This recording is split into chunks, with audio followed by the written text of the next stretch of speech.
C'est bon pour moi, ça peut. Je m'appelle Jean-Marc Pétillon, je suis archéologue, préhistorien au CNRS, au laboratoire Trace à Toulouse. J'étudie les chasseurs-cueilleurs qui peuplaient le sud-ouest de l'Europe il y a 15 ou 20 000 ans, au Paléolithique récent.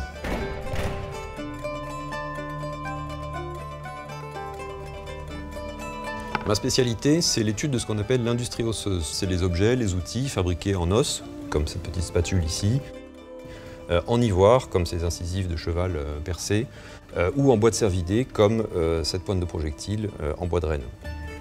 Savoir comment ils ont été fabriqués, avec quelle technique, avec quels matériaux, à quoi ils ont servi, tout ça, ça nous renseigne à la fois sur leur mode de vie et sur l'évolution de leur technique. Alors ces objets, on va les chercher bien sûr sur le terrain, lors des fouilles, mais on va les chercher aussi dans les réserves des musées, en réétudiant des collections qui datent parfois de la fin du 19e siècle. Bien sûr, les méthodes de fouilles de l'époque n'ont plus rien à voir avec celles d'aujourd'hui, mais les objets qui ont été trouvés peuvent encore nous réserver des surprises quand on les aborde avec des nouvelles questions et des nouvelles méthodes d'analyse. Voilà, c'est les australopithèques qui nous regardent. En ce moment, on est en train de terminer un projet sur l'exploitation des baleines au Paléolithique. Alors ça colle pas trop avec l'image des hommes préhistoriques, hein. On pense plus à des gens qui vivaient au milieu des mammouths ou des rennes, ce qui est vrai par ailleurs. Mais les gens de cette époque exploitaient aussi les ressources du littoral, notamment les échouages de baleines.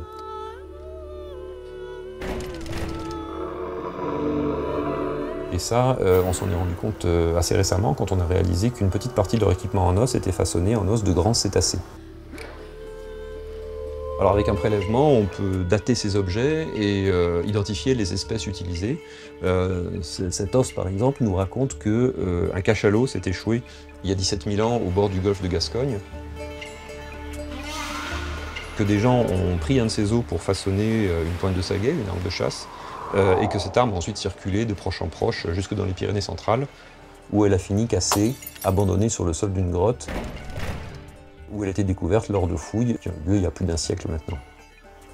C'est ça que je trouve fascinant de l'archéologie, hein, c'est faire parler les objets, révéler toutes les histoires et la richesse qui est en eux. On a montré qu'il y avait 5 ou 6 espèces de grandes baleines dans le golfe de Gascogne à cette époque.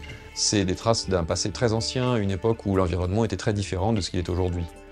Ce passé lointain, c'est toujours un lieu de projection, de fantasmes. C'est pour ça que c'est important qu'il y ait des scientifiques qui l'étudient en cherchant des faits, des preuves. Parce que sinon, on n'aura plus que les fantasmes, on y mettra nos peurs, nos espoirs, et on n'aura plus les baleines.